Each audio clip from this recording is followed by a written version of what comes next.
Vizag metro rail ముహూర్తం ఖరారైంది. సంక్రాంతికి first corridor నిర్మాణ పనులు ప్రారంభం కానున్నాయి. ప్రభుత్వ ప్రైవేటు భాగస్వామ్యంతో లైట్ మెట్రో ట్రామ్ కార్లను పరుగులు పెట్టించేందుకు సన్నాహాలు ఊపందుకున్నాయి.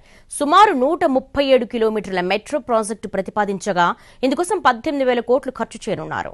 క్యాపిటల్ సిటీ విశాఖకు మెట్రో రైల్ మణిహారం కాబోతోంది. దేశంలోనే తొలి లైట్ మెట్రో ట్రామ్ కార్లు పట్టాలెక్కేందుకు ముహూర్తం ఖరారైంది. సంక్రాంతికి ఫస్ట్ కారిడార్ నిర్మాణ పనులకు భూమి పూజ చేసేందుకు ఏపీ మెట్రో రైల్ కార్పొరేషన్ సన్నాహాలు చేస్తోంది. ఎగ్జిక్యూటివ్ క్యాపిటల్ అవసరాలు 2047 నాటి ట్రాఫిక్ స్టడీస్ ఆధారంగా 4 కారిడార్లుగా విభజించి అర్బన్ మాస్ ట్రాన్సిట్ కంపెనీ యుఎంటీసీ డిపిఆర్లు సిద్ధం చేసింది. ఇది పూర్తిగా ప్రభుత్వ ప్రైవేట్ భాగస్వామ్యం పీపీపీ విధానంలో రూపుదిద్దుకుంటుంది. మల్టీ మోడల్ విధానంలో లైట్ మెట్రో ట్రామ్ కార్ నిర్వహణ కోసం 4 కారిడార్లు ఏర్పాటు కానున్నాయి. తొలి దశలో స్టీల్ ప్లాంట్ నుంచి కొమ్మాది వరకు 34.23 కిలోమీటర్ల మార్గంలో ఫస్ట్ కారిడార్ నిర్మాణం జరుగుతుంది. ఎలివేటెడ్ కారిడార్ కావడం మరో ప్రత్యేకత.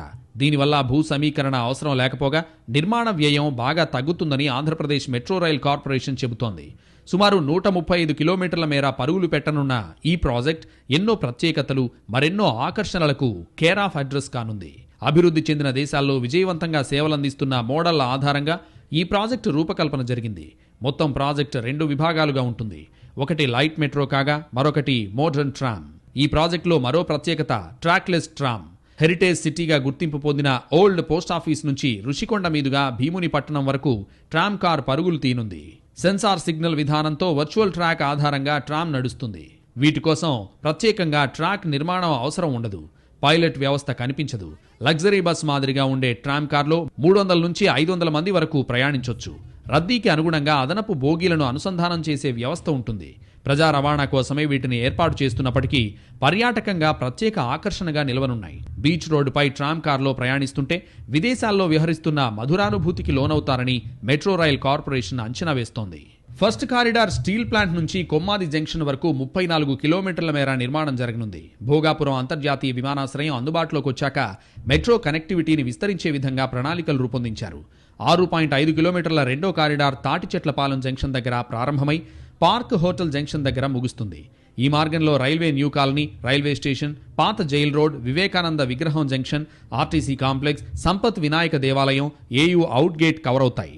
మూడో కారిడార్ 5.5 కిలోమీటర్లు కాగా గురుద్వారా జంక్షన్ నుండి డైమండ్ పార్క్, ఎల్ఐసి, డాబా gardens, city police commissioner office, old head post office దగ్గర ఎండ్ అవుతుంది. లైట్ మెట్రో రైల్ కారిడార్ నిర్మాణానికి 1 కిలోమీటర్కు 200 కోట్లు, ట్రామ్ కారిడార్కు 100 నుంచి 120 కోట్లు ఖర్చవుతుందని అంచనా. మిగిలిన మెట్రోల మాదిరిగా ఈ రైళ్లకు ఓవర్ హెడ్ నుంచి విద్యుత్ సరఫరా ఉండదు.